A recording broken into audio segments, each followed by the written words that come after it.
Apocalipse te assusta? Seja honesto. Quando você ouve essa palavra, o que vem à sua mente? Talvez sejam imagens de catástrofes, bestas assustadoras, pragas caindo do céu. Ou talvez seja confusão, códigos secretos que só alguns iniciados conseguem decifrar, gráficos complicados do fim do mundo, com cronogramas, mapas e previsões que mudam a cada nova crise mundial. Você já se sentiu intimidado, ou até mesmo excluído, por essas conversas? Como se a fé tivesse se tornado uma teoria da conspiração sobre chips e marcas. Por anos, talvez décadas, esse livro sagrado foi sequestrado por especuladores e usado para gerar mais medo do que fé, mais ansiedade do que esperança. Mas, e se eu te dissesse que tudo isso é um grande mal-entendido? E se a chave para destravar esse livro, para entendê-lo sem medo, sem mapas secretos, já está dentro da sua própria Bíblia? E se o Apocalipse não foi escrito para te deixar ansioso sobre o futuro, mas para te dar coragem e confiança para viver o presente? Fique comigo, porque hoje nós não vamos decifrar códigos. Nós vamos descobrir como a palavra de Deus nos ensina a ler a palavra de Deus. Você está prestes a ver o Apocalipse de um jeito que talvez nunca tenha visto antes. Não como um enigma, mas como uma revelação gloriosa de Jesus Cristo para hoje. Olá e seja muito bem-vindo ao Palavra Pura, nosso encontro diário para uma fé sólida, ancorada na rocha da Escritura. Nosso ponto de partida hoje é o início de tudo, o portal de entrada, Apocalipse capítulo 1, versículos de 1 a 3. Mas antes mesmo de lermos as primeiras palavras, precisamos ajustar nossas lentes. Pense no Apocalipse não como um livro único, mas como um documento 3 em 1, uma espécie de canivete suíço literário. Se você tentar usar a lâmina de serra para apertar um parafuso, vai se frustrar. Você precisa saber qual ferramenta usar, entender esses 3 gêneros que moram no mesmo livro. Isso muda tudo. Primeiro gênero, e talvez o mais esquecido, Apocalipse é uma carta. Sim, uma carta comum, como as de Paulo aos Coríntios ou aos Romanos. Quando você avança um pouquinho para Apocalipse capítulo 1, versículos 4 a 8, o que você encontra? Uma saudação pastoral clássica, João, às 7 igrejas que estão na Ásia. Graça e paz a vós outros da parte daquele que é, que era e que há de vir. Agora pare e imagine. Imagine que você é um cristão em Esmirna, no final do 1º século. Você não tem a Bíblia encadernada em couro na sua estante. Você se reúne em segredo na casa de alguém. Do lado de fora, a pressão é brutal. O Império Romano te chama de ateu porque você se recusa a adorar os deuses deles. Seus vizinhos te olham com desconfiança. Seus sócios na guilda de artesãos te ameaçam, porque sua recusa em participar dos rituais idólatras está prejudicando os negócios. E então um dia chega um mensageiro trazendo um rolo de papiro. É uma carta de João, o velho apóstolo, aquele que andou com Jesus, agora exilado por causa da sua fé. Com que expectativa você ouviria a leitura dessa carta? Você estaria procurando um cronograma para o ano 2024? Claro que não. Você estaria desesperado por uma palavra de consolo, de correção, de coragem, de esperança. Você leria buscando força para a sua segunda-feira para a próxima vez que fosse pressionado a queimar incenso para César.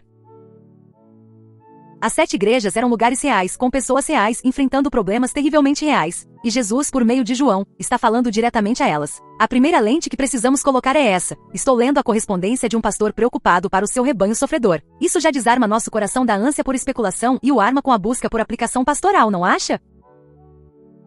Segundo gênero, Apocalipse é uma profecia. Ok, eu sei, essa palavra já acende todas as luzes de alerta na nossa cabeça, certo? Profecia para nossa cultura virou sinônimo de previsão do futuro, de bola de cristal. Mas na Bíblia, profecia é muito, muito mais do que isso. Pense nos grandes profetas do Antigo Testamento, como Isaías, Jeremias ou Amós. Eles passavam muito pouco tempo prevendo o futuro distante. A maior parte do trabalho deles era ser um porta-voz de Deus para o presente. Imagine um médico especialista em diagnóstico por imagem. O profeta era como esse médico. Ele colocava a nação de Israel na máquina de ressonância magnética da aliança com Deus e dizia: olhem aqui, este é o diagnóstico da alma de vocês. Há idolatria, injustiça social, corrupção no culto. O diagnóstico é câncer espiritual. E se vocês não se arrependerem e voltarem para o Senhor, o prognóstico é o exílio. O profeta expunha a condição do povo, chamava ao arrependimento e apontava para a fidelidade inabalável de Deus no meio do caos. É exatamente isso que Apocalipse faz. Ele faz um diagnóstico da condição humana, da rebelião do mundo, da sedução dos impérios e clama: arrependam-se. Sejam fiéis. A Babilônia vai cair, mas o Cordeiro já venceu. Por isso, a bem-aventurança em Apocalipse capítulo 1, versículo 3, não é para quem decifra todos os enigmas, mas para quem lê, ouve e, acima de tudo, guarda as palavras desta profecia. Guardar significa obedecer, praticar. O objetivo da profecia bíblica não é encher nossa cabeça de informações sobre o futuro, mas transformar nosso caráter no presente. A pergunta que o Apocalipse nos faz não é quando exatamente Jesus voltará, mas como você vai viver agora, sabendo que Ele é o Rei que reina sobre tudo. E terceiro, o tempero especial que dá o sabor único. Apocalipse é um Apocalipse. Essa é a palavra que dá nome ao livro. E o quão irônico é que essa palavra foi tão terrivelmente mal compreendida que hoje, no dicionário, ela é sinônimo de fim do mundo e catástrofe. O significado original da palavra grega apocalipsis é o oposto disso. Significa simplesmente revelação, desvelar, puxar a cortina. Imagine que você está assistindo a um grande espetáculo de teatro. No palco, há reis, batalhas, drama. Essa é a história como nós a vemos, as manchetes do jornal, os altos e baixos da política e da economia. A literatura apocalíptica te dá um passe para os bastidores. Ela puxa a cortina de veludo vermelho e te mostra o que realmente está acontecendo por trás do palco. Ela te leva à sala de controle. E o que vemos lá? Por trás do poder aparente do Império Romano, ou de qualquer superpotência de hoje, quem realmente está no comando? Por trás do sofrimento inexplicável e da perseguição da igreja, qual é a realidade final e definitiva? O Apocalipse puxa essa cortina e nos dá um vislumbre da sala do trono do universo. E quem está lá? Não é um imperador, não é um algoritmo, não é o caos. É Jesus Cristo, o Cordeiro que foi morto, mas que está de pé, vivo, governando todas as coisas.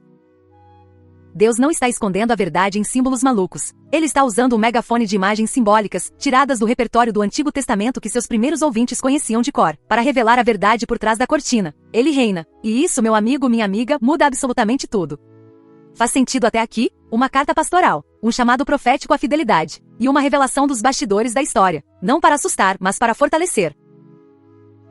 Certo. Com essas lentes ajustadas, vamos aprofundar um pouco no contexto histórico. João não está escrevendo de um resort. Ele está exilado na ilha de Patmos, uma colônia penal romana, por causa da palavra de Deus e do testemunho de Jesus. E suas igrejas, espalhadas pela Ásia Menor, atual Turquia, estão numa prensa, sendo esmagadas por todos os lados.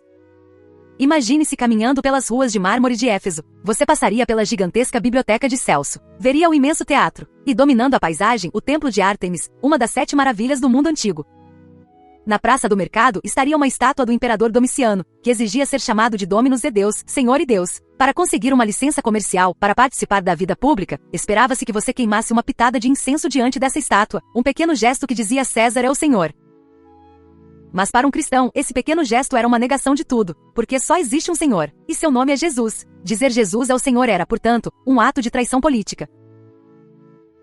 A pressão econômica era sufocante. A vida social girava em torno das guildas comerciais, e as reuniões das guildas aconteciam nos templos pagãos, com comida sacrificada a ídolos e frequentemente, imoralidade sexual ritualística. Não participar significava ser boicotado, perder clientes, talvez até passar fome.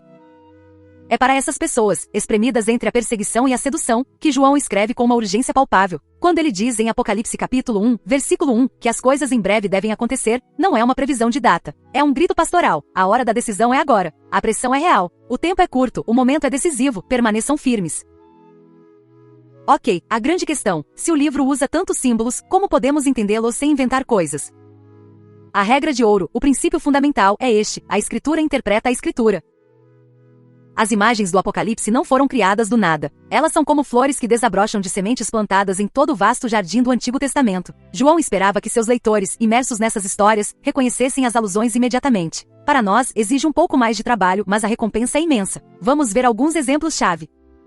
A palavra 7. Ela aparece mais de 50 vezes. 7 igrejas, 7 selos, 7 trombetas, 7 taças, 7 espíritos. O que é o 7? Desde Gênesis capítulo 1, com os 7 dias da criação, 7 é o número da plenitude, da perfeição, do que é completo e acabado segundo o plano de Deus.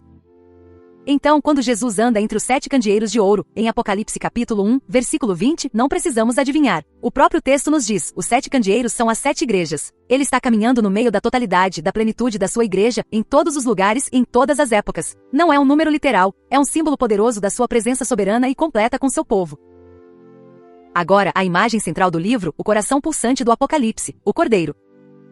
Vamos para a cena em Apocalipse, capítulo 5. João é levado em visão à sala do trono celestial. Ele vê Deus Pai com um rolo na mão, selado com 7 selos, o decreto da história, o plano de Deus. E um anjo poderoso brada: quem é digno de abrir o livro e de desatar os seus selos? E o texto diz que houve silêncio no céu. Ninguém, nenhum ser criado em todo o universo foi achado digno. E João diz, e eu chorava muito. Imagine a cena. A história está paralisada. O plano de Deus não pode avançar. A criação geme. E João chora.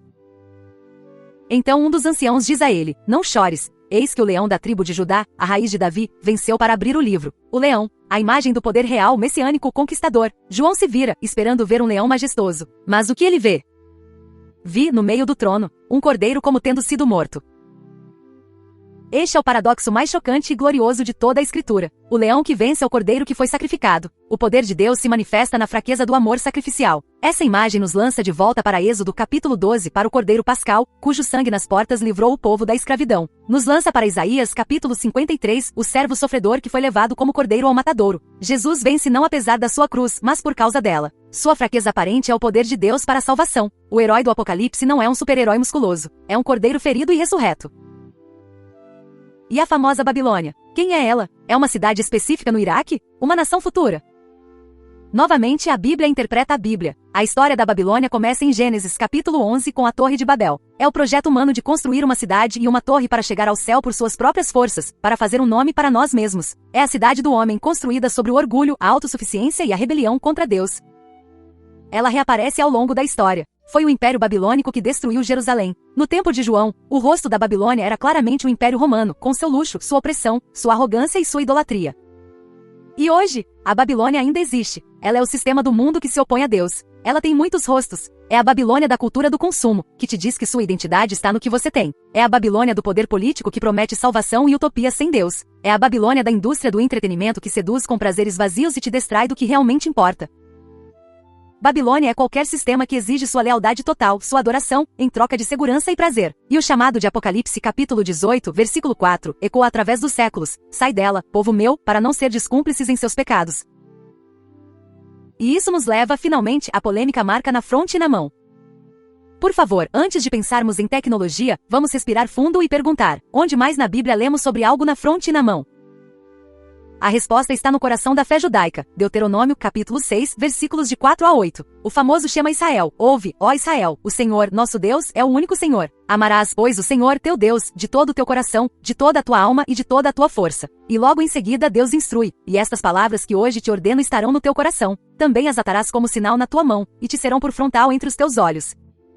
Percebe? A palavra de Deus, a lealdade total a Ele, deveria estar em suas mãos, suas ações, sua prática, e em sua testa, seus pensamentos, sua visão de mundo. Era um símbolo poderoso de pertencimento e obediência total a Deus. Agora olhe para Apocalipse. A marca da besta é simplesmente a falsificação diabólica disso. É o antishema. É a lealdade total, em mente e prática, ao sistema da besta, a Babilônia. É quando seus pensamentos e suas ações são marcados, não pela palavra de Deus, mas pelos valores do mundo. A questão fundamental não é sobre um hardware implantado, mas sobre adoração. Quem é o dono dos seus pensamentos? Quem dirige suas ações? Sua vida está assinada com o nome do cordeiro ou com o nome da besta? Você vê a beleza disso? A própria Bíblia se torna nossa chave, nosso decodificador. A tese central do livro emerge com clareza. Jesus Cristo, o cordeiro que foi morto, já ressuscitou, ascendeu e reina agora sobre toda a história. E a igreja, seu povo, participa de sua vitória não tentando tomar o poder com as armas do mundo, mas pela adoração fiel, pelo testemunho corajoso do Evangelho, e pela perseverança paciente até o fim, mesmo sob sofrimento. O Apocalipse não foi escrito para formar decifradores de enigmas, mas para forjar discípulos fiéis. Tudo bem, mas... e daí? O que isso tem a ver com a minha vida no Brasil de hoje? Com as contas a pagar, com a crise política, com a pressão no trabalho? A resposta é, tudo. A primeira e mais libertadora aplicação é esta, identidade antes de obrigação. O Evangelho não diz, obedeça para ser aceito. Ele diz, em Cristo, você já é aceito, portanto, obedeça. Você já pertence ao Cordeiro. Você já foi comprado pelo sangue dele. Seu nome já está escrito no livro da vida. É por causa dessa identidade segura e inabalável que você agora é livre para dizer não às seduções da Babilônia. Sua obediência não é uma tentativa desesperada de ganhar o favor de Deus. É a resposta grata e amorosa de quem já foi salvo e agora vive para a glória do seu Rei. Vamos aterrissar isso em aplicações práticas e concretas. Pense comigo. 1. Adoração como resistência. Vivemos na Babilônia do desempenho, da produtividade tóxica. A liturgia diária que o mundo nos impõe é a do celular. Notificações, e-mails, metas, likes. Você é o que você produz. Você precisa estar sempre ocupado, sempre online. Como você resiste a essa idolatria? Praticando uma contra-liturgia. Separe tempo deliberado para o culto congregacional. Estabeleça um ritmo diário de oração e leitura da palavra.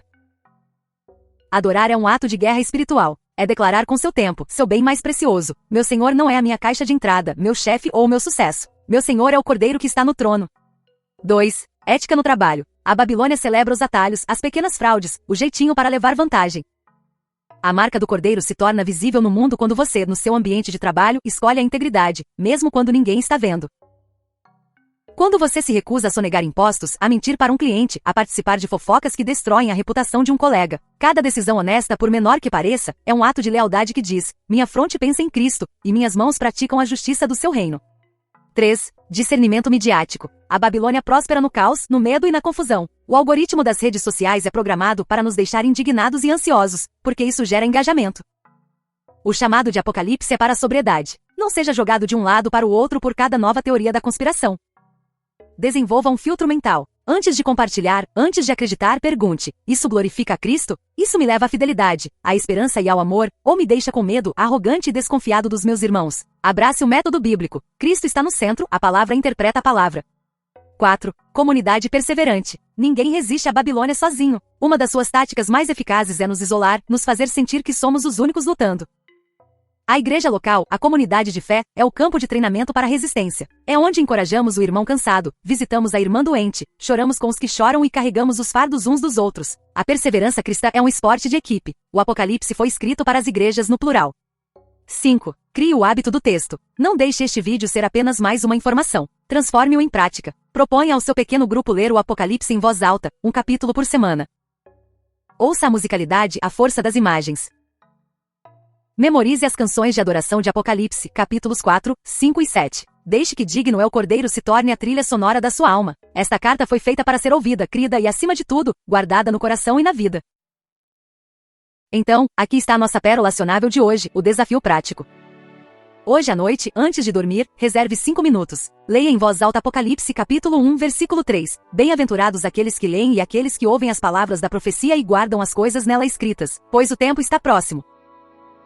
E depois de ler em oração, tome uma decisão simples, mas concreta, de fidelidade para amanhã. Uma que una sua mente, a fronte e suas mãos. Talvez seja: amanhã minha mente vai meditar na graça de Deus, então vou começar o dia agradecendo por 3 coisas específicas. E minhas mãos vão praticar essa graça, então vou ter uma conversa paciente com aquela pessoa difícil no trabalho. E o passo extra de coragem: compartilhe essa decisão com um amigo ou familiar de confiança e peça que ele ore por você.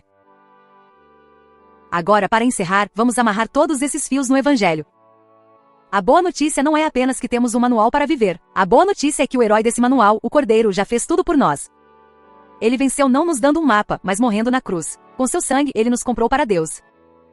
E porque você está nele, a sua luta pela fidelidade não é uma tentativa de ganhar uma identidade. É a expressão de uma identidade que você já recebeu de graça. A graça que te salvou é a mesma graça poderosa que te sustenta e te capacita a perseverar até o fim. Apocalipse, capítulo 1, versículos 1 a 3, nos chama a ouvir e aguardar a revelação de Jesus Cristo agora, porque ele já reina e está formando, no meio da Babilônia, um povo que vence não pela força, mas pela adoração, pelo testemunho fiel e pela perseverança paciente. Mas a nossa conversa não precisa terminar aqui. Eu realmente quero saber de você. Com base no que conversamos hoje, com qual desses símbolos do Apocalipse a sua mente mais se conectou? A ideia do Cordeiro como herói sacrificial, a imagem da Babilônia como sistema sedutor do mundo, ou a compreensão da marca da besta como uma questão de lealdade total? Deixe sua resposta sincera aqui nos comentários. Eu leio cada um deles e vai ser um privilégio continuar essa conversa com você. E enquanto você digita, um outro vídeo está aparecendo agora na sua tela. É o próximo passo lógico nesta jornada de aplicar a profundidade da palavra à nossa vida real. Clica lá que eu te encontro do outro lado. E se você deseja uma dose diária de clareza e profundidade bíblica como essa, que troca o medo pela fé e te equipa para a vida real, considere se inscrever no canal Palavra Pura e ativar o sino. Nós nos encontramos aqui todos os dias. Que o Cordeiro que reina, o leão que venceu, te dê sua graça e sua paz, hoje e sempre. Amém.